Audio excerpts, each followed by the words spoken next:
Adams wants to know, how do you pitch a novation agreement? Do we have time for that? I can probably knock it out in a couple seconds. Go for it. Less than a minute. So here's the bottom line. If you know anything about negotiations, Steve will tell you that you had to lead with a price anchor. When you lead with a price anchor, behavioral science will tell you if someone was thinking 100 and you price anchor them at 30, you've modified their expectations about where they're going to end up. So you need to lead all of your wholesale appointments with a price anchor. If that person has made the decision that they've exhausted negotiations and your max allowable offer, let's say, is 70 and your client's is 100, what you're going to say to that person is, hey, Steve, if it's okay with you, I'd like to share a really cool program that we started not so long ago to help clients get more equity out of their home. I'm not 100% sure that this property in your situation would qualify. You might not even be interested, but it's called our Equity Protection Program. And really myself and the owner of the company realized that, and you might not know this, but 8 out of 10 people that I meet with say yes, they'd like to do a deal with me, but they say no to my price. And as a salesperson, that's hard. 8 out of 10 times I'm striking out, right? If I was in baseball, I'd get sent to the minor leagues. Mm-hmm. But so I sat down with the owner and I said, you know what? We got to figure out a way to pay these nice people more money for their homes. But I do understand that we need to maintain the integrity of the investment. I mean, we're investors, right? And first, the owner laughed at me and threw me out of his office and took away my preferred parking spot at the office. And then I just put my fist down and I'll go like this and I'll go, listen, we have to do this for 2 reasons. One, we have to help more people. And in our company, that's part of our core values, right? It's part of our purpose. So it's easy for us to say that and know that we mean it. And number 2 is, as a salesperson, like, I just can't strike out 9 times out of 10. It's just killing my mindset. It's hard for me to scrape myself up every day and say, all right, I'm going to come back in tomorrow and 9 times out of 10, I'm going to strike out. So we came up with this equity protection program, and it only requires 2 things from you. A little bit of flexibility on providing me reasonable access. We don't say showings, we say reasonable access, because showings is a listing, reasonable access is an investor relationship. And then we need access to put the property on the open market. We say open market, not MLS, because MLS sounds like, why wouldn't I just list it? Which is what 95% of investors, when I explain Novations to them, they go, why wouldn't they just list it?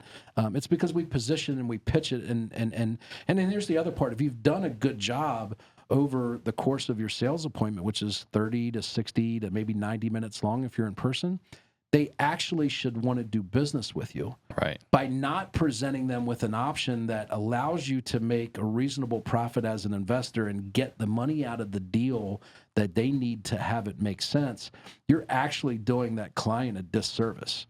Matt Andrews, who works with us very closely, says the only reason you wouldn't do Novations is because you don't know how. Right. Right? So that's how you pitch Novations. And then Steve's heard me before, but I don't want to get too deep, is then I tell him that I'm basically going to bring the property to the market with 4 different options. As is, but because I understand construction, if someone comes to me with a problem, I can fix it. I've heard you say loud and clear, Steve, that you want to sell it as is, no inspections. The second option would be someone might want to come and buy this house from me, right? And they'll buy it the way it sits, but they want to do a kitchen. Now, that kitchen, they're going to know, costs $15,000 retail. But because of my relationships with contractors and my understanding of construction, I can probably get that kitchen done for $10,000. Now I've made a little profit on the upgrade that the buyer selected, not on the purchase of the property, because you've done such a good job squeaking all of that equity out of the deal. Third option would be is maybe they want a kitchen and they'd like that roof done. You and I talked about that it might last for 2 years, but it might last for 20. A lot of people in this price range are just going to want the security of knowing that that roof's going to last for 20 years. Same deal. Yep. They might think the roof costs $15,000, which it does, but because of my relationship with contractors and my experience in real estate, I'm able to get it done for 12. Now I've made another very small but reasonable profit on those upgrades, not the purchase of the property, because you've done such a good job squeaking all the equity out of the deal.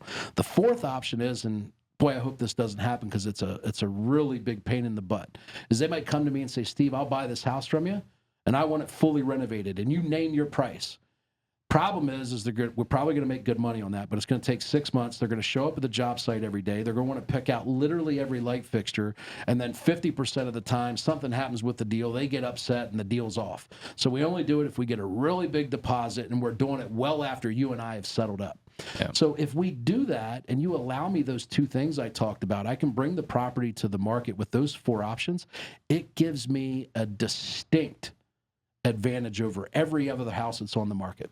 Because if you go look at the neighbor's house, I'm sure it says, here's the price, here's the condition, take it or leave it. Mm-hmm. Where I'm saying, hey, pick your options, one of these 4, right? And then we put right in the public remarks, ask agent about possible renovations. And then here's the reality of it, 99% of the time we don't do any of those 4. Right. But we're open to it.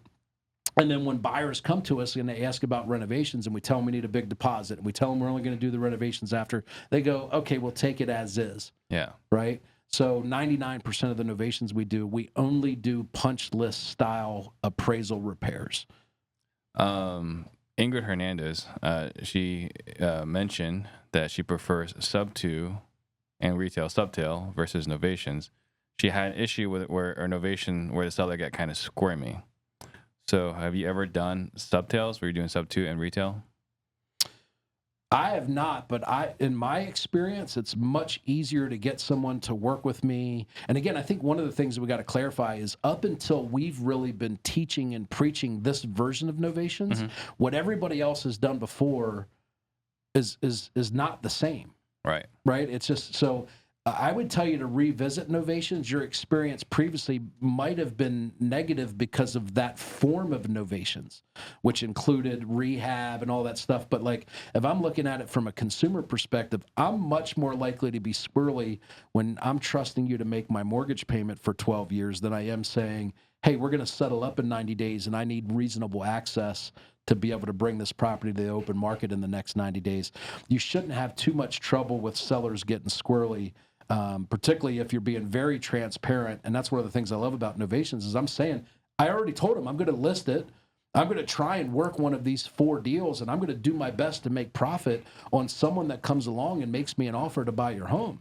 There's zero confusion about what my plan is when that property goes on the market versus the normal wholesale where it's like I'm bringing my partner or my contractor, and it's this sort of gray area song and dance about whether you're actually buying the home. Do you really have the cash?